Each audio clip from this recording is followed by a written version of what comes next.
जय श्री कृष्ण। नमस्कार दोस्तों, स्वागत है आप सभी का हमारे चैनल भक्ति ज्ञान में। दोस्तों, आज मैं आपको धरती माता की कहानी सुना रहा हूँ। एक ब्राह्मण थी, वह बहुत धार्मिक महिला थी। सभी ग्रामवासी उसका बहुत सम्मान करते थे। कोई भी उसकी शरण में आता, वह सबकी मदद किया करती थी। मन ही मन भगवान का स्मरण किया करती थी। भगवान की सेवा पूजा व जरूरतमंदों की सेवा ही उसका परम धर्म था। एक दिन ब्राह्मणी मरकर भगवान के घर गई। वहां जाकर बोली, मुझे बैकुंठ का रास्ता बता दो। स्वर्ग से एक दूत आया और बोला, ब्राह्मणी आपको क्या चाहिए? वो बोली, मुझे बैकुंठ का रास्ता बता दो। आगे आगे दूत और पीछे ब्राह्मणी मंदिर तक गए। ब्राह्मणी बहुत धार्मिक महिला थी। उसने बहुत दान पुण्य कर रखा था। उसे विश्वास था कि उसके लिए बैकुंठ का रास्ता अवश्य खुल जाएगा। ब्राह्मणी ने वहां जाकर देखा, वहां बड़ा सा मंदिर, सोने का सिंहासन, हीरे मोती से जड़ित छतरी थी। चित्रगुप्त जी न्याय सभा में बैठे साक्षात इंद्र के समान शोभा पा रहे थे और न्याय नीति से अपना राज्य संभाल रहे थे। यमराज जी सबको कर्मानुसार दंड दे रहे थे। ब्राह्मणी ने जाकर प्रणाम किया और बोली, मुझे बैकुंठ जाना है। चित्रगुप्त ने लेखा सुनाया और कहा कि ब्राह्मणी, तुमने सब धर्म किए परंतु धरती माता की कहानी नहीं सुनी, इसलिए तुम्हारे सिर पर धरती माता का कर्ज है। बैकुंठ में कैसे जाएगी? ब्राह्मणी बोली, धरती माता की कहानी के क्या नियम हैं? चित्रगुप्त जी बोले, कोई 1 साल, कोई 6 महीने, कोई 7 दिन ही सुने, पर धरती माता की कहानी अवश्य सुने, फिर उसका उद्यापन कर दें। धरती माता की कहानी सुनने से जाने अनजाने में किए गए पाप कर्मों को धरती माता हर लेती हैं। स्वर्ग लोक में धर्म को ही स्थान प्राप्त है। यहाँ पाप के लिए कोई जगह नहीं है। धरती माता की कहानी पीपल के पेड़ के नीचे बैठकर सुननी चाहिए। यह बात सुनकर ब्राह्मणी ने प्रार्थना की कि मुझे 7 दिन वापस पृथ्वी लोक पर जाने दो, मैं कहानी सुनकर वापस आ जाऊंगी। चित्रगुप्त जी ने उसका लेखा जोखा देखकर 7 दिन के लिए पृथ्वी पर भेज दिया। ब्राह्मणी जीवित हो गई। ब्राह्मणी ने अपने परिवार वालों से कहा कि मैं 7 दिन के लिए धरती माता की कहानी सुनने के लिए वापस आई हूँ। इस कथा को सुनने से बड़ा पुण्य मिलता है। उसने पीपल के पेड़ के नीचे बैठकर परिवार के साथ 7 दिन तक धरती माता की कथा सुनी और कही। प्राचीन समय की बात है, एक गांव में एक माँ और उसका बेटा बेटी रहा करते थे।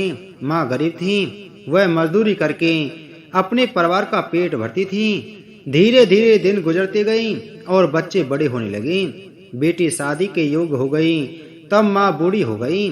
माँ ने अपने बेटे से कहा कि बेटा, तेरी बहन शादी के योग्य हो गई है, इसलिए तेरे जैसा घर बार देख कर उसकी शादी करना। ऐसा बोलकर माँ तो कुछ दिनों बाद मर गई। उसका भाई गांव-गांव में घूमा, लेकिन बहन के योग्य पति नहीं मिला।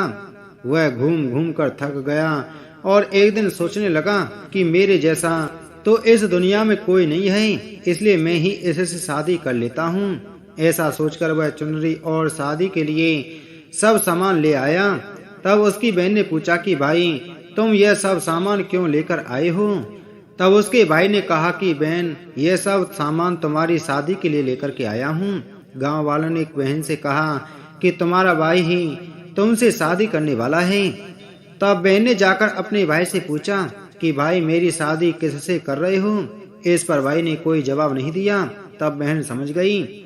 उसने एक लोटे में जल लिया, चुनरी ली और चप्पल पहनकर जंगल की तरफ चली गई। जंगल में गाय चराने वाले ग्वालों ने उससे पूछा कि कहाँ जा रही हो? तो वह कुछ नहीं बोली। वन में जाकर वह धरती माता को पुकारने लगी और बोली कि हे धरती माँ, अब तुम ही मेरी लाज रखना, वरना अनर्थ हो जाएगा। बहन बोली, मैं क्या करूं? माँ, मुझे अपनी गोद में ले लो, नहीं तो अन्याय हो जाएगा। तब धरती फटी तो बहन ने एक तरफ लोटा, चुनरी और चप्पल रख दिए और वह धरती में जाने लगी। इतने में दौड़ता हुआ उसका भाई जंगल में आया और उसने ग्वालों से पूछा कि मेरी बहन किधर गई है? ग्वालों ने कहा कि तेरी बहन उस तरफ गई है। वह बहन बहन पुकारता हुआ उस तरफ दौड़ता है।